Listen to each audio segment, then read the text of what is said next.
Hello, j'espère que vous allez bien. Écoutez, je suis heureux de vous retrouver sur cette vidéo où je vais aborder une thématique qui me tient vraiment à cœur parce que c'est un piège dans lequel je suis souvent tombé. Je ne sais pas si ça vous parle, mais combien de fois vous ne vous êtes pas dit, je voudrais améliorer ceci dans ma vie, je voudrais améliorer cela dans ma vie ou dans mon business. Je voudrais augmenter mon chiffre d'affaires, je voudrais améliorer mes relations, je voudrais perdre du poids, je voudrais retrouver de l'énergie, de la vitalité, je voudrais recommencer à courir. Donc combien de fois vous ne vous fixez pas des objectifs et puis vous vous rendez compte qu'en fait vous tombez toujours dans les mêmes pièges, dans le même trou, dans les mêmes habitudes, dans les anciennes habitudes d'auto-sabotage qui vous empêchent in fine d'atteindre les objectifs que vous prétendez vouloir atteindre. Et donc, la question à laquelle je vais répondre aujourd'hui, c'est pourquoi la majorité des gens échouent encore et encore, alors qu'ils ont un objectif qui leur tient à cœur, et comment éviter que cela vous arrive? C'est cette question qu'on va essayer de répondre aujourd'hui. OK?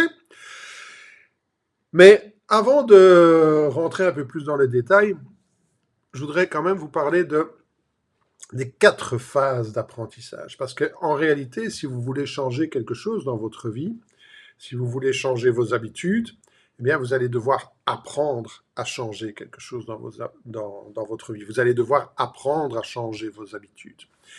Et l'apprentissage passe par 4 phases. D'accord?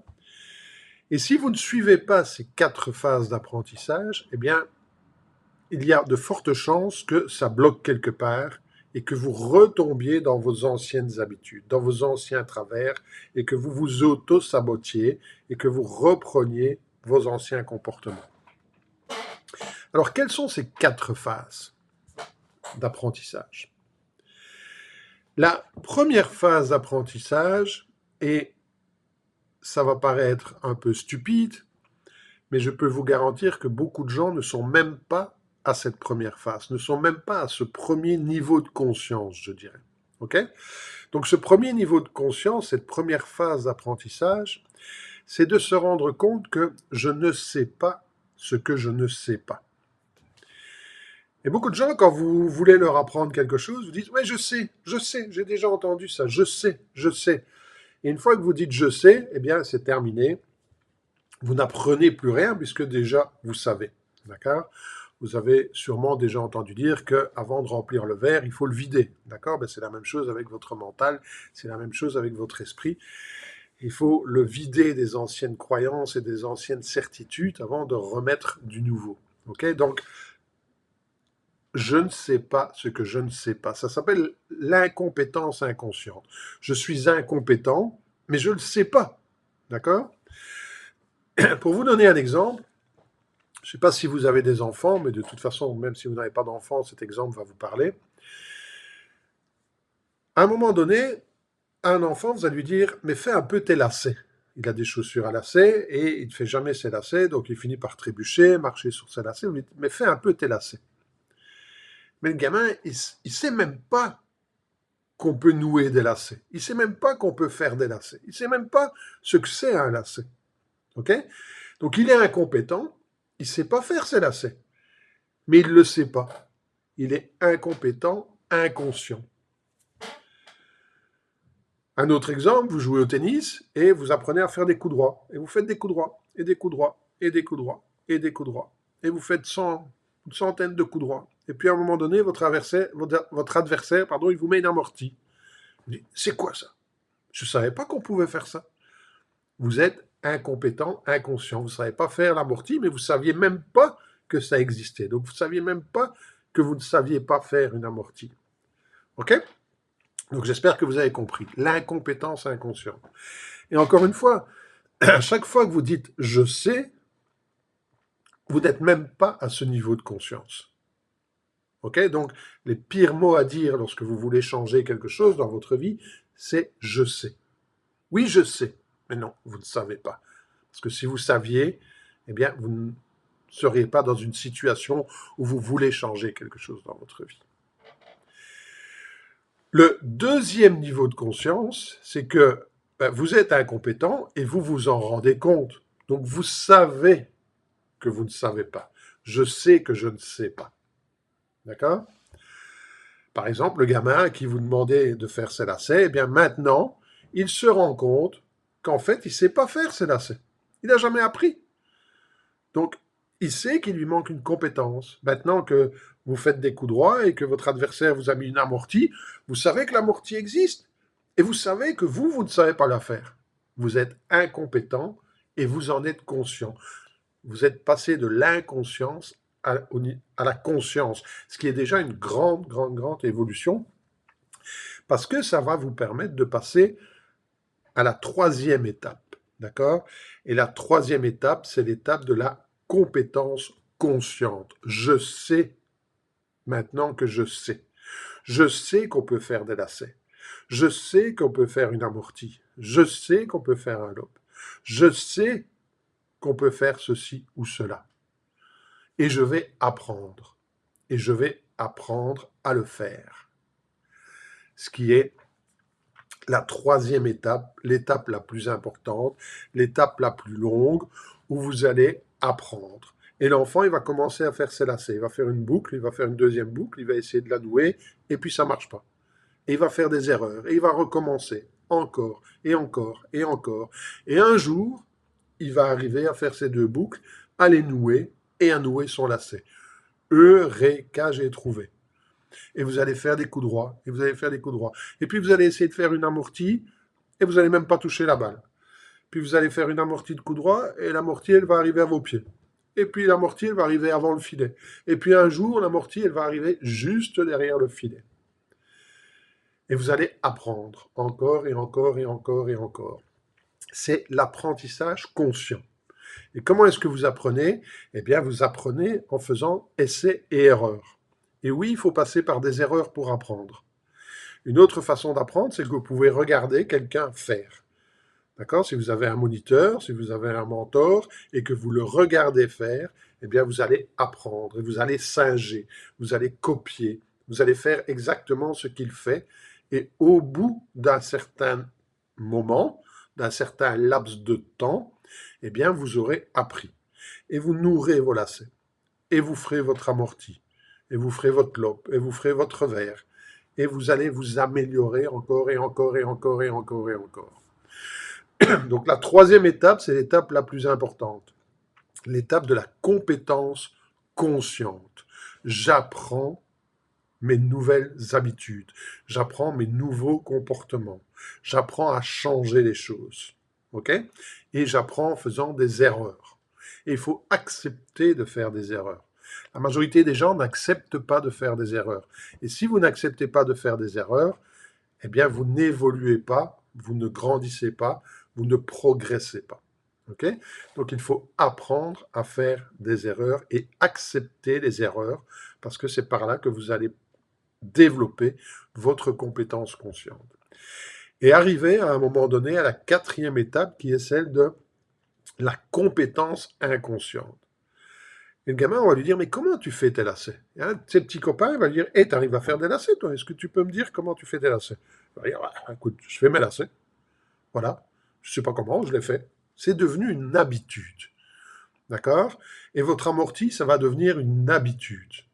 Et vous allez la faire naturellement. Et quand on va dire, et comment tu fais ça? Tu vas dire, ben, je le fais. Voilà. Donc, vous vous souvenez même plus que vous savez. C'est la compétence inconsciente. Ça fait partie de vous.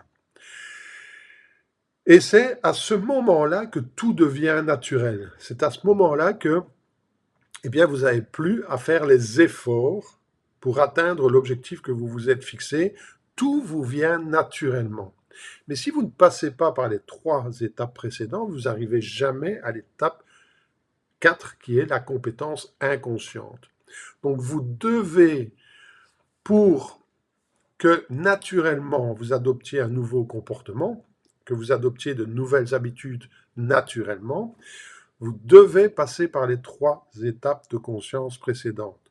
Je ne sais pas que je ne sais pas, je suis incompétent et je ne le sais pas, c'est l'incompétence inconsciente.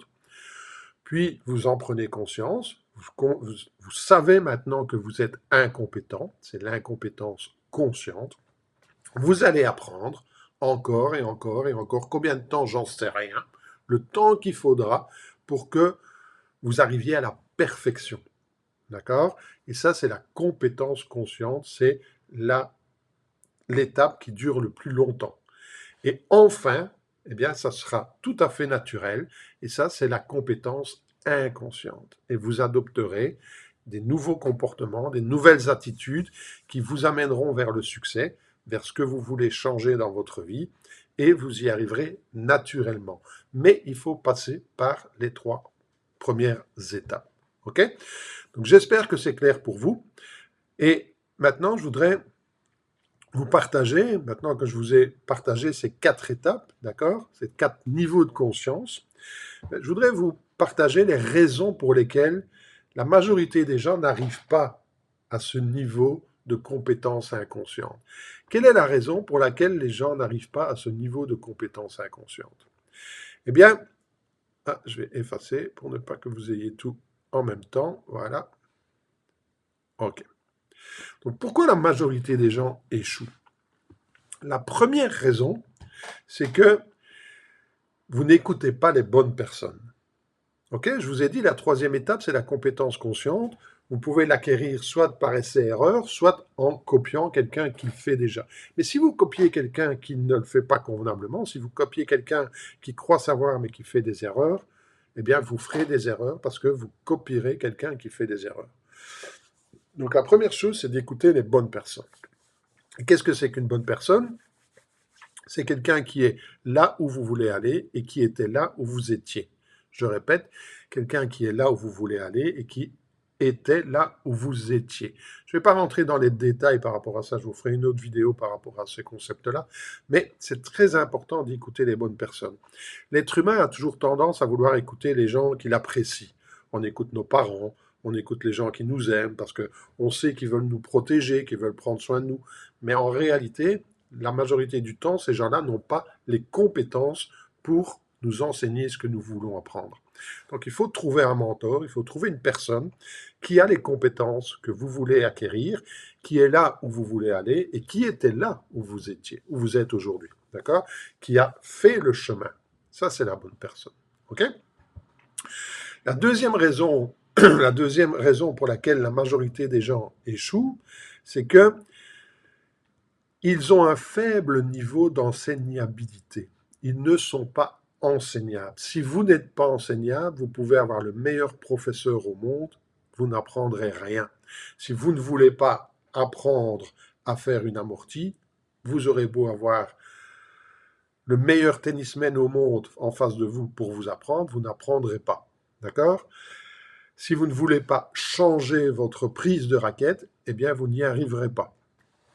Donc, il vous faut être enseignable. C'est quoi être enseignable? C'est avoir le désir d'apprendre et surtout avoir le désir de changer. Beaucoup de gens vous diront, mais j'ai envie d'apprendre. Mais très peu de gens ont vraiment le désir de changer. Or, si vous avez le désir d'apprendre et que vous n'avez pas envie de changer, votre niveau d'enseignabilité est de 0 et vous ne progresserez pas. Okay? Donc, la deuxième raison pour laquelle les gens échouent, c'est qu'ils ont un faible niveau d'enseignabilité. La troisième raison pour laquelle la majorité des gens échouent, c'est qu'ils ne passent pas assez de temps au niveau de la compétence consciente. Ils arrêtent trop vite, soit parce qu'ils ont échoué, parce qu'ils ont fait des erreurs et ils ne veulent pas continuer, ça leur demande trop d'efforts, et c'est vrai que la compétence consciente demande des efforts, puisque ça fait appel à la conscience. D'accord? Quand vous devez vous concentrer sur le fait de faire vos lacets, c'est fatigant parce que tout ce qui est conscient demande de l'énergie. Le cerveau conscient consomme énormément d'énergie. Donc à chaque fois que vous devez faire quelque chose consciemment, eh bien oui, c'est fatigant, ça vous demande de l'énergie jusqu'au moment où ça devient un automatisme. D'accord? Parce que vous êtes en train de créer de nouvelles voies neuronales, de nouvelles autoroutes neuronales. Donc la majorité des gens ne passent pas assez de temps dans cette compétence consciente et ils n'arrivent pas au niveau de la compétence inconsciente. Ça ne devient jamais une seconde nature et donc ils ne progressent pas, ils reviennent à leurs anciennes habitudes qui elles sont inconscientes et qui donc demandent beaucoup moins d'énergie. OK? Et c'est normal, il ne faut pas culpabiliser par rapport à ça. L'être humain est ainsi fait. Votre cerveau reptilien, il veut survivre et il veut consommer le moins d'énergie possible. OK? C'est son job. C'est son job. D'accord? Et c'est pour ça que la compétence consciente est si importante. Et enfin, la quatrième raison pour laquelle la majorité des gens échouent, c'est qu'ils passent trop de temps sur le comment je dois faire, comment je dois développer cette compétence, plutôt que sur le pourquoi. Le pourquoi est beaucoup plus important que le comment. Quand le pourquoi est juste, quand le pourquoi est puissant, quand il déclenche une émotion puissante, d'accord, le comment n'a pas d'importance. Vous trouverez le comment. Tout marche si vous marchez. Quelle que soit la compétence que vous voulez développer, quel que soit l'objectif que vous voulez atteindre, peu importe le comment, si le pourquoi est foracé. Quand le pourquoi est foracé, le comment n'a pas d'importance. Vous trouverez le chemin. Mais la majorité des gens se concentrent sur le comment. Et comme ils se concentrent sur le comment, eh bien, les doutes arrivent. Les doutes arrivent, parce que dès que vous commencez à vous poser la question, mais comment je vais faire ceci, comment je vais faire cela, comment je vais faire pour augmenter mes ventes, comment je vais faire pour augmenter mon chiffre d'affaires, la première chose qui va arriver à l'esprit, c'est que vous allez dire, j'ai déjà fait ça, ça n'a pas marché. J'ai déjà fait ça, ça n'a pas marché. J'ai déjà essayé, j'ai pas eu de résultat. Et donc le doute arrive. Et plus vous doutez, et moins vous avez de résultats. OK? Donc, les 4 raisons pour lesquelles la majorité des gens échouent. Un, ils passent trop de temps, alors je ne vais peut-être pas vous les donner dans l'ordre, d'accord, mais ils passent trop de temps pas assez de temps au niveau de la compétence consciente, ils n'apprennent pas suffisamment. 2, ils n'écoutent pas les bonnes personnes, ok. 3, ils se consacrent trop sur le comment et pas assez sur le pourquoi. Et 4, ils ne sont pas suffisamment enseignables et vous ne pouvez rien apprendre si vous n'êtes pas enseignable. Vous pouvez avoir le meilleur professeur au monde, si vous n'êtes pas enseignable, ça ne marchera pas. OK? Donc voilà ce que je voulais partager avec vous aujourd'hui. Donc je vous invite à mettre en place ces quelques conseils. OK? Trouvez un mentor qui vous enseigne comment développer les compétences que vous voulez développer. Soyez enseignable, développez un haut niveau d'enseignabilité et passez énormément de temps sur la compétence consciente. Faites les choses, agissez, faites des erreurs, faites des actions imparfaites et apprenez de ces actions imparfaites. Et puis surtout, soyez motivé par un gros pourquoi. OK? C'est ce que je voulais partager avec vous et je vous dis à très vite.